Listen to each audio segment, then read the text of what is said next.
And the first thing to really talk about is I want to take you back to the beginning. And in 1995, you started. Yep. You went public in 97. Mm-hmm. And I'll adjust for stock splits, but you raised stock. You issued shares at $1.50 a share. That's right. In 1988, your revenue was $600 million, and you lost $125 million, but your stock had gone to $55 a share.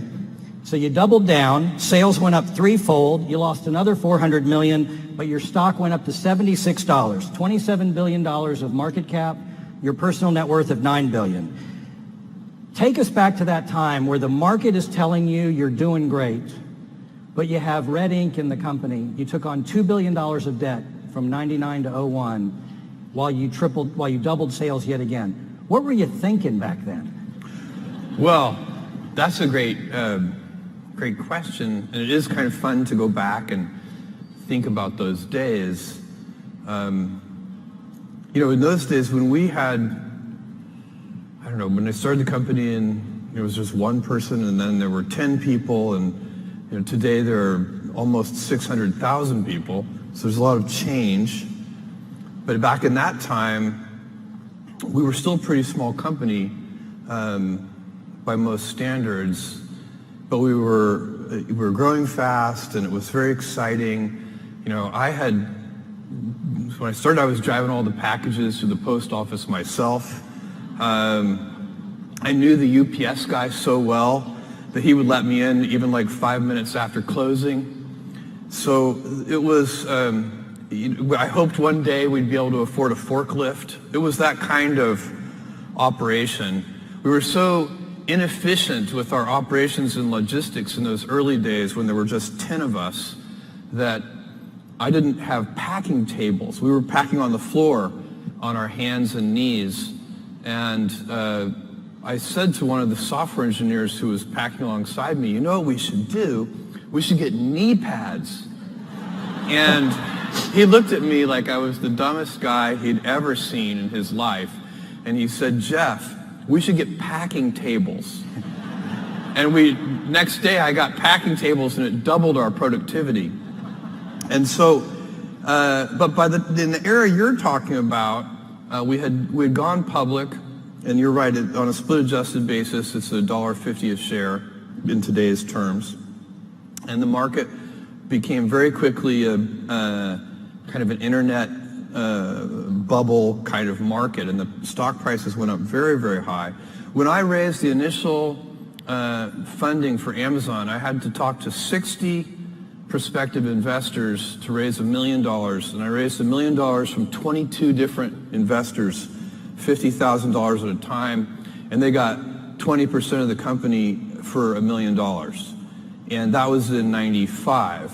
But just 2 or 3 years later, Stanford MBA with no business experience could raise $25 million with a single phone call if they had a internet business plan. So the whole thing in just 2 or 3 years, the excitement, really, as we would shortly see when the bubble burst in the year 2000, the hyperbolic excitement about the internet had infected everybody.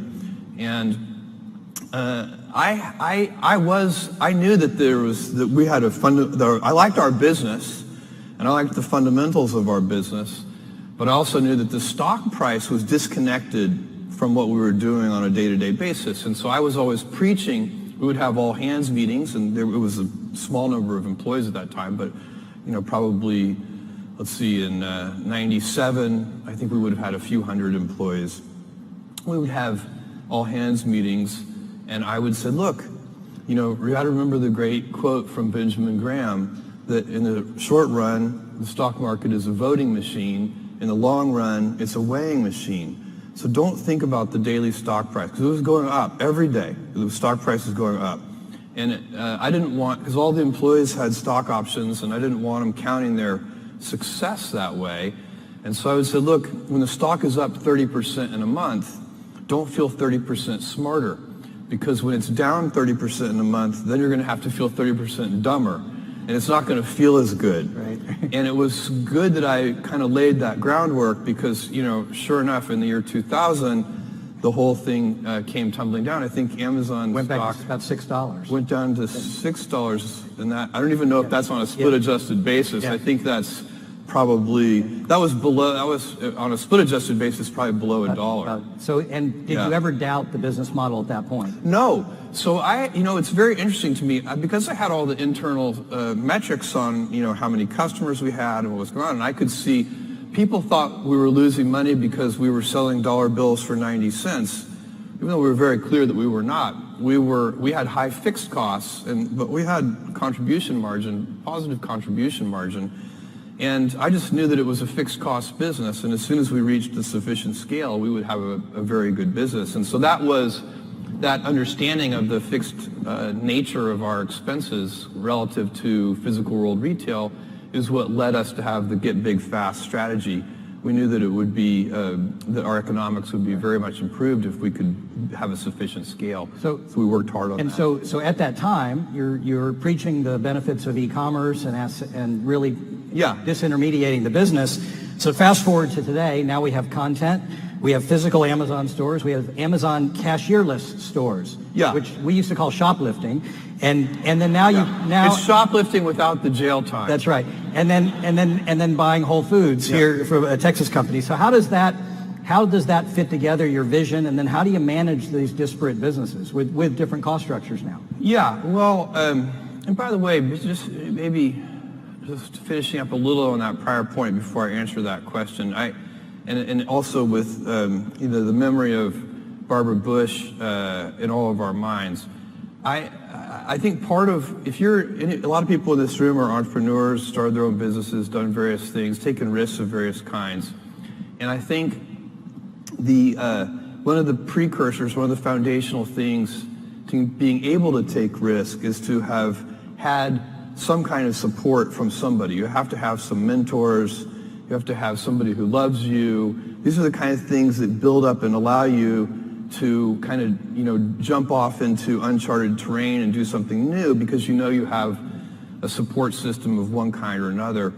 And I certainly did. So for me, I just want to point out that I feel very strongly that I've won a lot of lotteries. Amazon is one of the lotteries that I've won, but I had a big lottery with my parents. My dad is a Cuban immigrant. He came here when he was 16 years old, didn't speak any English. He's a great guy. And my mother had me when she was 17 years old. So she was a pregnant 16-year-old in Albuquerque, New Mexico in high school, which was not cool. And she made it work, and her parents, my grandparents, helped her with that whole thing and made that all work. And if you don't get that kind of support somehow, it doesn't have to be your parents. Sometimes people get lucky, it's a grandparent or it's a friend or a family friend or a teacher. It can be somebody, but you need that. Somebody has to step into your life, and that's a lottery that I suspect a lot of people in this room have also won, just like me. So the question Amazon Go, and all the we do so many different things. So this is a question I sometimes get. How can you do so many different things? Why don't you stick to the knitting? The kind of traditional advice would be to stay focused and keep the business simple. And the way I think about this is we actually do stick to one thing. It's just not described. It's not the business itself. We do web services, which is big enterprises buying compute services from us, and we have our retail business, and we have Amazon Studios, which is making original content, Amazon Go, the things you listed. So, but the cultural thread that runs through all of these things is the same. We only have a few principles at Amazon, kind of core values that we go back to over and over again. And if you looked at each of the things that we do, you would see those run straight through everything. So the first one, and by far the most important one, is customer obsession. And we talk about it as customer obsession as opposed to competitor obsession. And I have seen over and over again companies talk about that they're customer focused, but really when I pay close attention to them, I believe they are competitor focused. And that's just a completely different mentality. By the way, competitor focus can work, but I don't think it works in the long run as well as customer focused. For one thing, once you're the leader, if your whole culture is competitor obsessed, it's kind of hard to stay energized and motivated if you're out in front. Whereas customers are always unsatisfied, they're always discontent, they always want more. And so no matter how far you get out there in front of your competitors, you're still behind your customers. So they're always pulling you along. So customer obsession is a deep principle that underlies everything we do. Another one is eagerness to invent. So we love to pioneer. And when we have done, by the way, whenever we have tried to do something in a kind of Me Too fashion, we have failed at it. We need to have something that is differentiated, unique, something that customers are going to like, that we're kind of leading with. So that's another element that works for us.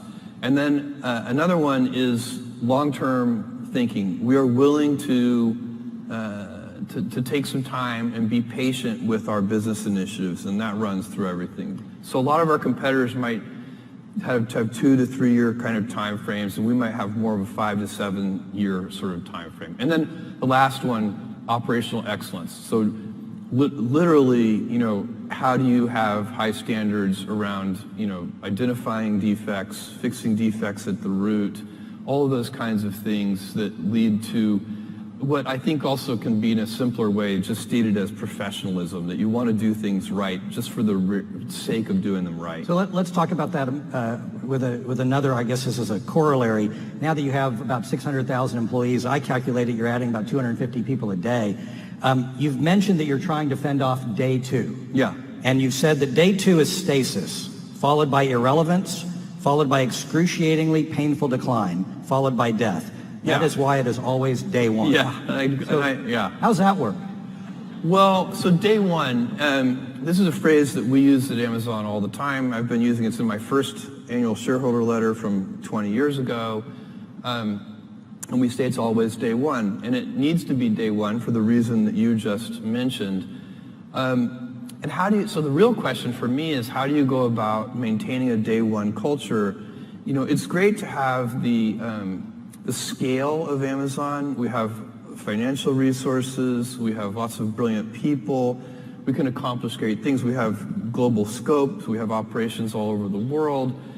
But the downside of that is that you can lose your nimbleness, you can lose your entrepreneurial spirit, you can lose that kind of heart that small companies often have.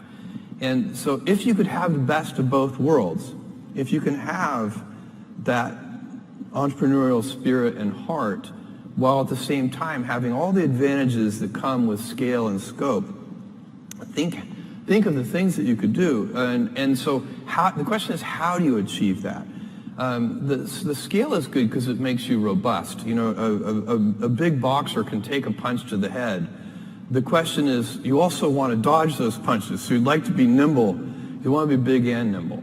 And I find that there are a lot of things that are protective of the day 1 mentality. I already spent some time on one of them, which is customer obsession. I think that's the most important thing. If you can, and it gets harder as you get bigger. When you're a little tiny company, say you're a 10-person startup company, every single person in the company is focused on the customer.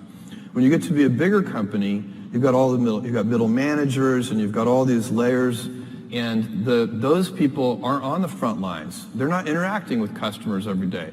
They're insulated from customers, and they start to manage not the customer happiness directly, but they start to manage through proxies like metrics and processes, and some of those things can become bureaucratic. So it's very challenging.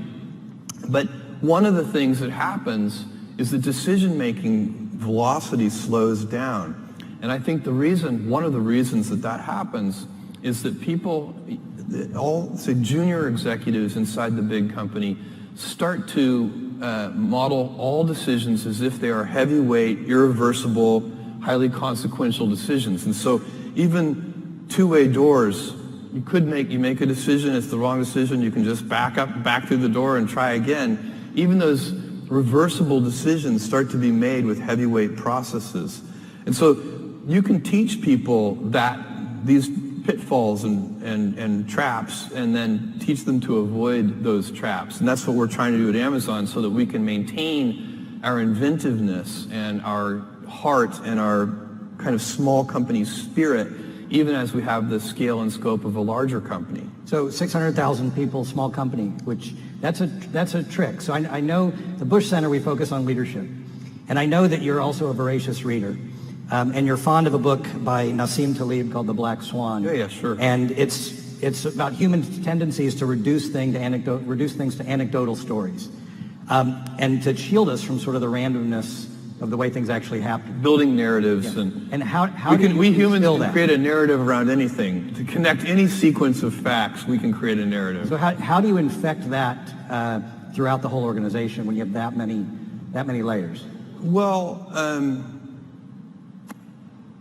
I think that, what I would say about that, it's really a little different from the way that Black Swan talks about anecdotes, the way you're talking about. But I'm actually a big fan of anecdotes in business, not building a narrative structure around them necessarily, but I still have an email address that customers can write to. I see most of those emails, and I don't answer very many of them anymore, but I see them, and I forward them, some of them, the ones that catch my curiosity, I forward them to the executives in charge of that area with a question mark. And that question mark is just a shorthand for, can you look into this? Why is this happening? What's going on? And what I find is very interesting, because we have tons of metrics. We have, weekly business reviews with these metric decks, and we look at we know so many things about customers and their whether we're delivering on time, whether the packages have too much air in them and, wasteful of packaging and so on. We have so many metrics that we monitor. And the thing I have noticed is that when the anecdotes and the data disagree, the anecdotes are usually right. There's something wrong with the way you're measuring it. And that's why it's so important to keep you need to run something where you're doing, shipping billions of packages a year. For sure, you need good data and metrics. Are you delivering on time? Are you delivering on time in every city? Are you delivering on time to apartment complexes? Are you delivering on time in certain countries? You do need the data. But then you need to check that data with your intuition and your instincts. And you need to teach that to all the senior executives and junior executives too. So if you're not answering your emails, can you give us your cell phone? Maybe a text is. Sorry. Oh my God. Still have the 2 pizza rule and no PowerPoints? Oh yeah, the 2 pizza team. We try to create teams that are no larger than can be fed with 2 pizzas. We call that the 2 pizza team rule. No PowerPoints are used inside of Amazon. So every meeting, when we hire a new executive from the outside, this is the weirdest meeting culture you will ever encounter. And new executives have a little bit of, culture shock in their first Amazon meeting, because what we do is somebody for the meeting has prepared a 6-page memo, a narratively structured memo that is got, real sentences and topic sentences and verbs and nouns, not just bullet points. And it lays out and supposed to create the context for what will then be a good discussion. So, and then we read those memos silently in the meeting. So it's like a study hall. And we do that. Everybody sits around the table and we read silently for usually about half an hour, however long it takes us to read the document. And then we discuss it. And it's so much better than the typical PowerPoint presentation for so many reasons. I could talk about this for all of our time. Nobody's eating the pizza at that point because we're sitting around. No pizza usually at that point. One author said that takes you back to River Oaks Elementary School in Houston, where they started with a silent reading exercise. I never made that connection, but you never know where things come from. I did have a great experience there. Yeah. So, but I definitely recommend the memo over the PowerPoint. And the reason we read them in the room, by the way, is because just like, high school kids, executives will bluff their way through the meeting as if they've read the memo. Because we're busy And so you got to actually carve out the time for the memo to get read. And that's what the first half hour of the meeting is for. And then everybody's actually read the memo. They're not just pretending to have read the memo. That's pretty effective. How has your leadership style changed over the years? It's changed a lot, mostly just because it's had to. You know, the company has changed so much, and I can't, you know, when the company is 10 people or 100 people, I can be involved in every decision, not just, you know, not just the objectives, like what are we going to do, but even the methods, how are we going to do it?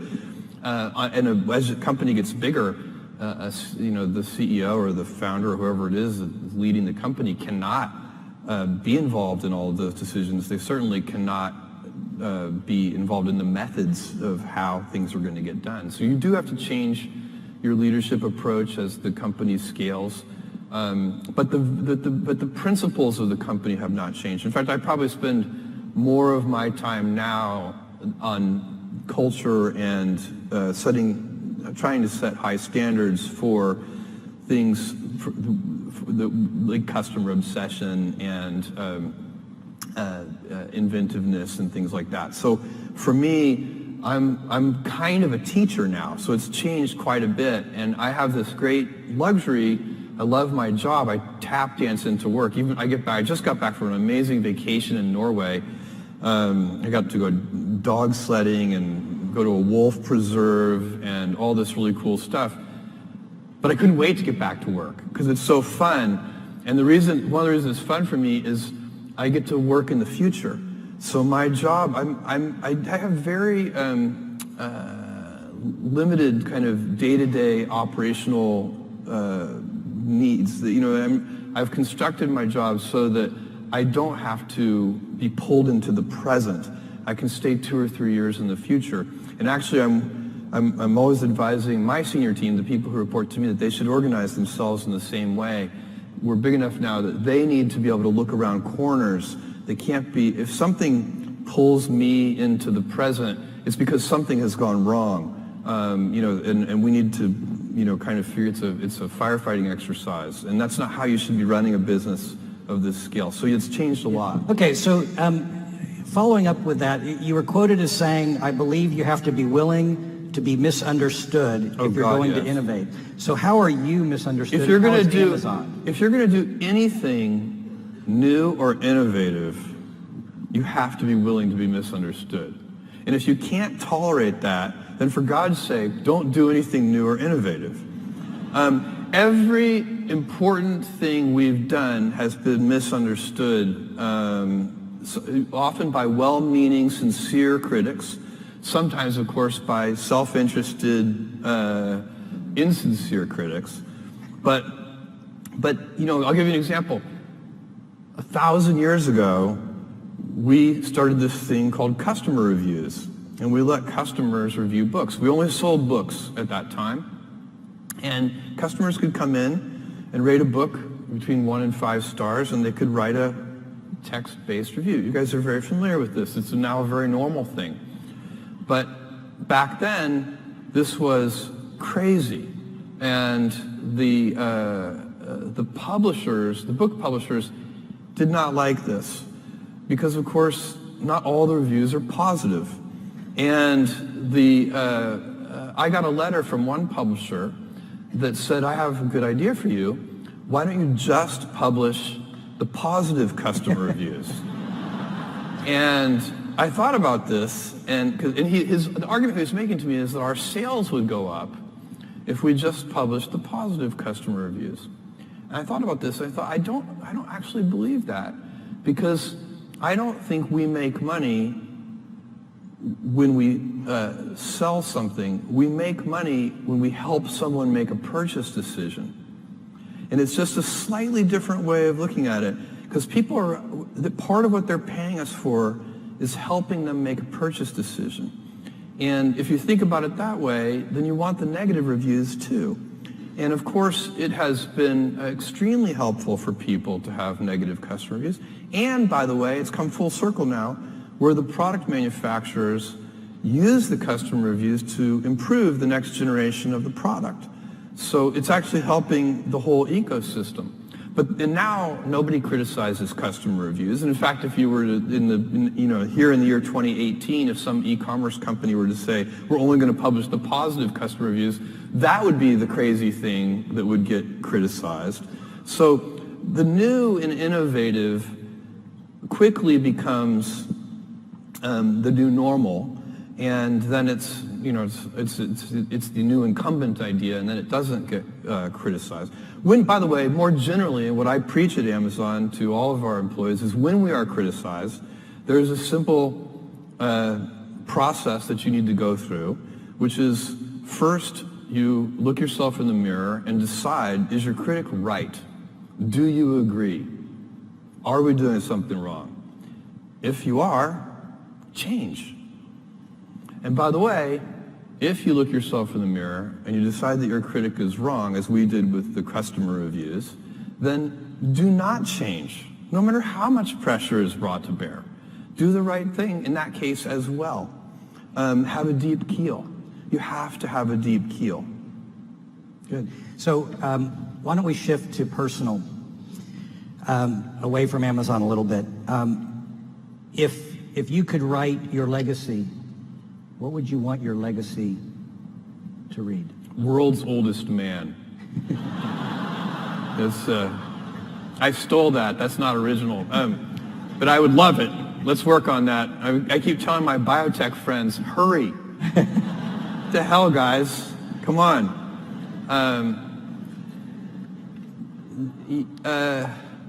I don't know. I'm probably, if you think long term, and I can talk about this at great length, but long term, if you take a really long run view, many decades, maybe even a couple of hundred years, I think the most important work that I'm doing, and I get increasing conviction on this with every passing year, is the work I'm doing at Blue Origin on space travel. Okay. Well, why don't we talk about that? Okay. Because I think from a vision standpoint, I think people should appreciate the horizon that you have. So let's talk about your I'll call it your near-term objectives. Let's say 75 years, and then your long-term objectives 100 to 300 years from now. Well, so first of all, you don't choose your passions choose you. And all of us are gifted with certain passions, and the people who are lucky are the ones who get to follow those things. And I always advise our young employees, I meet with interns and so on, you can have, and my kids too, you can have a job, or you can have a career, or you can have a calling. And if you can somehow figure out how to have a calling, you have hit the jackpot, because that's the big deal. And most people don't ever get there. You're very lucky if you have a career. A lot of people end up with a job. And so, for me, I have been interested in rockets, space travel, propulsion since I was a 5-year-old boy. And I have spent a tremendous amount of time thinking about it. So it's not like I really have a choice to follow this passion. It has captured me. But I think it's very important that we go out into space as a civilization. And the reason is not the one that I think is very common. There are many reasons that are given.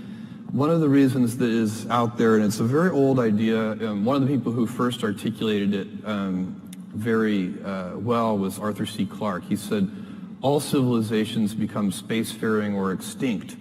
And that even may be technically true in a long run, kind of long enough horizon. But that idea is it has kind of come to be that we've got all our eggs in one basket, and we need a plan B. If we had a civilization elsewhere on another planet, somewhere in the solar system, then when Earth gets destroyed, humanity will still be fine. I find this particular argument incredibly unmotivating. We have now sent robotic probes to every planet in this solar system. Believe me, this is the best one. It is not close. My friends who want to move to Mars, I say, I have an idea for you. Why don't you first, for a year, move to the top of Mount Everest, because the top of Mount Everest is a garden paradise compared to Mars. And so it's this planet is a gem. This planet is unbelievable, and as you travel around, the more you travel around, the more you see how incredible it is. And I'm not even just talking about nature. I'm talking about the civilization we built and the urban cities that we have, and all of these amazing things. And so we need to protect it. Now, and I'm not even talking about protecting it from asteroids or nuclear holocaust or anything, although all those things are probably important and valid. But we don't need to worry about that because we have something more certain that is a problem. And that is, if you take current baseline energy usage on Earth today, global energy usage, and compound that at just 3% a year, then in just a few hundred years, you're going to have to cover the entire surface of the Earth in solar cells. That's how powerful compounding is. So, and by the way, we have been growing energy usage at a few percent a year for a long time. So, our civilization has a lot of advantages because we increase our energy usage. The human body, in a state of nature, if you are just an animal in the state of nature, your body, your metabolic rate, uses about 100 watts of power. But a modern person living in a developed country, you actually use your all-in civilizational per capita metabolic rate is 11,000 watts. We use a lot of energy. That's about as much energy as a blue whale uses. And so we have, there are billions of us, and most of us aren't even really living in the kind of lifestyle of a developed country yet, but they will be very soon. We hope they will be. We want them to.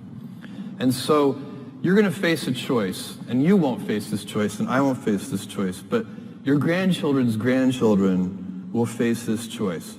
Do you want to live in a world of stasis, or do you want to have 1 trillion humans living in the solar system? Because the solar system is big. Earth is small. We capture Earth's surface is so small, it captures a tiny, tiny fraction of the solar output. So once you go out into space, you have, for practical purposes, once again, unlimited resources. And the solar system can easily support 1 trillion humans. If you had 1 trillion humans, then you'd have 1,000 Mozarts and 1,000 Einsteins and so on and so on.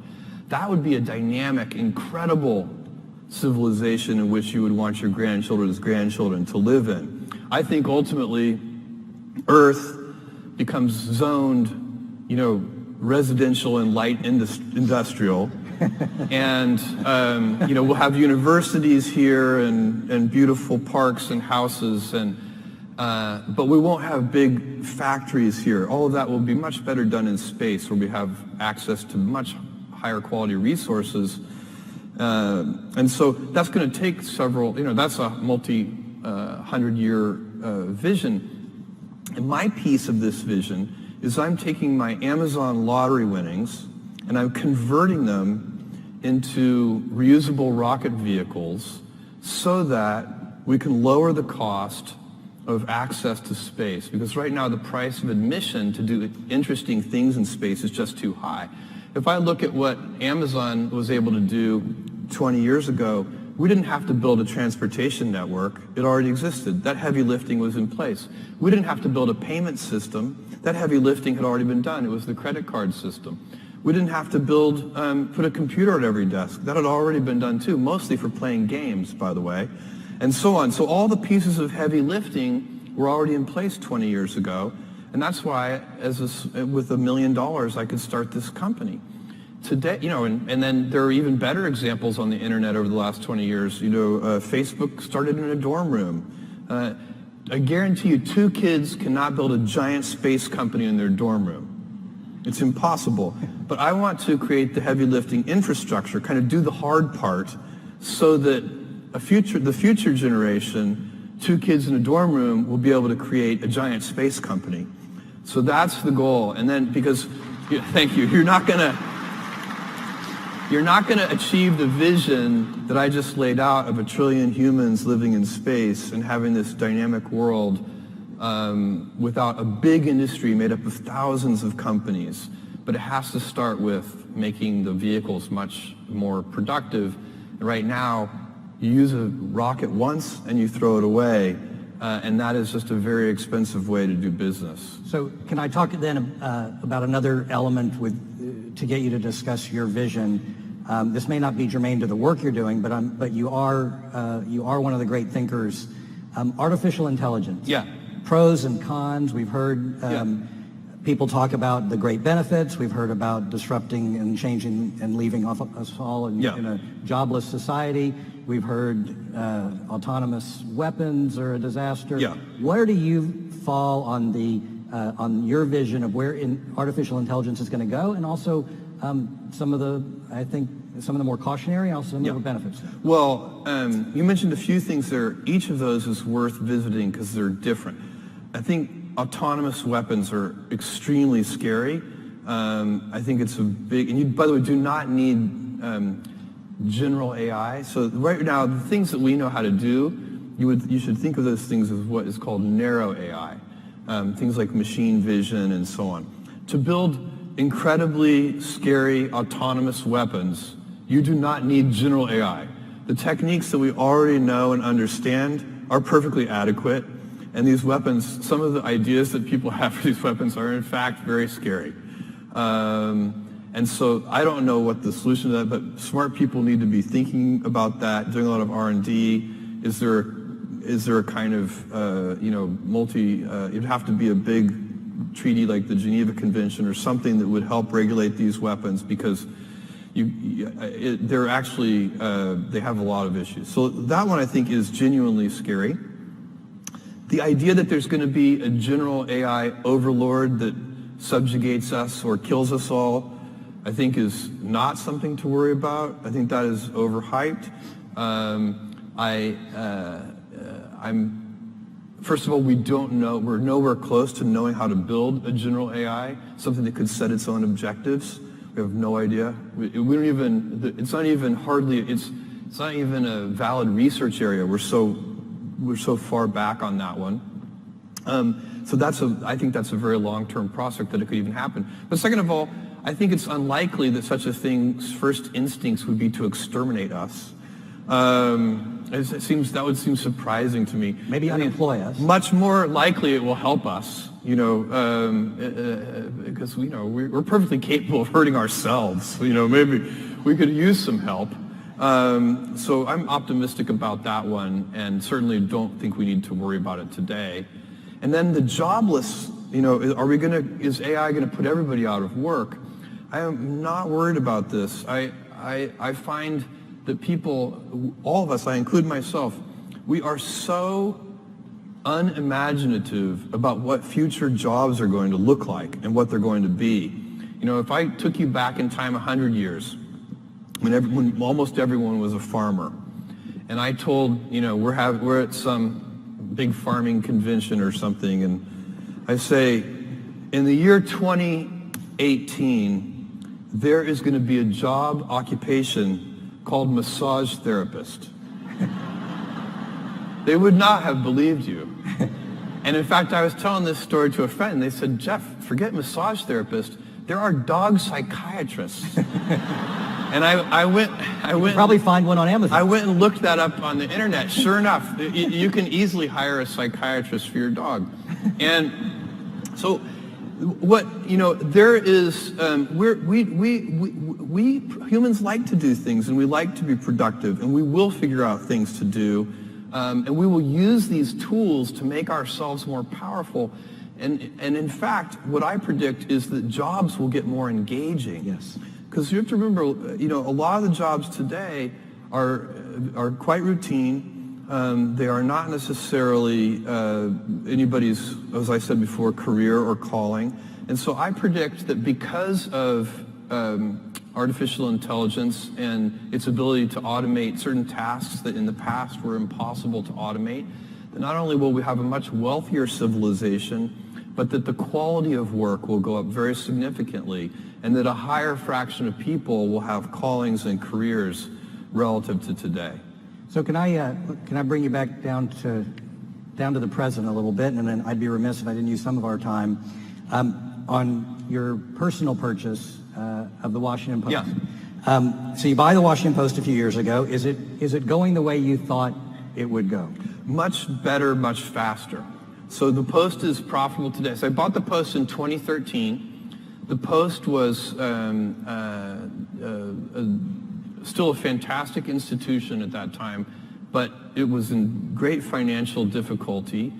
It's a fixed cost business, as almost all publishing is. And their revenues over about 6 years, from sort of 2007, 2008 to 2013, had been cut in half, from $1 billion a year to $500 million a year. And that, in a fixed cost business, puts a tremendous amount of pressure on the business. They had needed to reduce the size of the newsroom, lay off reporters, and it was very difficult. And Don Graham, whose family had owned the paper for a long period of time, he contacted me through an intermediary, actually. We'd known each other probably for almost 20 years, actually.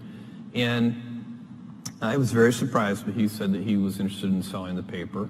And he wanted to, I said, look, I'm not the right buyer, Don, because I don't know anything about the newspaper business. And he said, we don't need any of that. We've got lots of people who understand the newspaper business. We need somebody who understands the internet better. And this was a great act of love of Don's, because the paper had been their family for a long time, and he cared more about the paper than he cared about his ownership of it. And if any of you know him, he's an incredible gentleman, just a wonderful guy. And so over several conversations, he finally convinced me that I could help. And then I had to convince myself of a couple of things. One was, did I really believe it was an important institution? And that for me was a very quick gate to get through. I felt very powerfully that it was an important institution. I do believe that democracy dies in darkness. I think that the paper resides in Washington, D.C., the capital city of the United States of America, the most powerful country in the world, needs a paper like the Washington Post. So it was easy to decide it's an important institution. I would not have bought and tried to help turn around a financially upside down, salty snack food company. I just have better things to do. So that's why for me it was so important that it be, I might buy a really well-run, healthy salt food snack company, but that would just be an investment. And so and then the second gate I had to go through after that was, I really wanted to convince myself that it wasn't hopeless. Because if it had been hopeless, also I wouldn't want to get involved. But I didn't think it was, and it has turned out to work very, very well. We did one very simple thing, really, which is we switched from, it's been a lot of work, and I don't mean to make it sound simple. The team has done an amazing amount of work. And we have a great editor in Marty Barron, and a great publisher in Fred Ryan, and a great technical leader in Shai Lesh. I mean, we've got a killer team at the Post. But the big kind of strategic change at the Post was flipping it from being a fantastic local, regional newspaper to being a fantastic national, global newspaper. And the reason we did that is very simple. The internet took away so many gifts from newspapers. Mostly they're kind of local ad monopolies and so on. Like, the internet just dissolved all of the gifts that newspapers had. But the one gift that it brought to the table for newspapers is almost free global distribution, because you can do it digitally. And so we refocused on that, and we had to switch from making a relatively large amount of money per reader on a relatively small number of readers to a small amount of money per reader on a much larger number of readers, and that's what we've done. And so in our time remaining, I have a couple real quick ones. Yeah. Who do you emulate?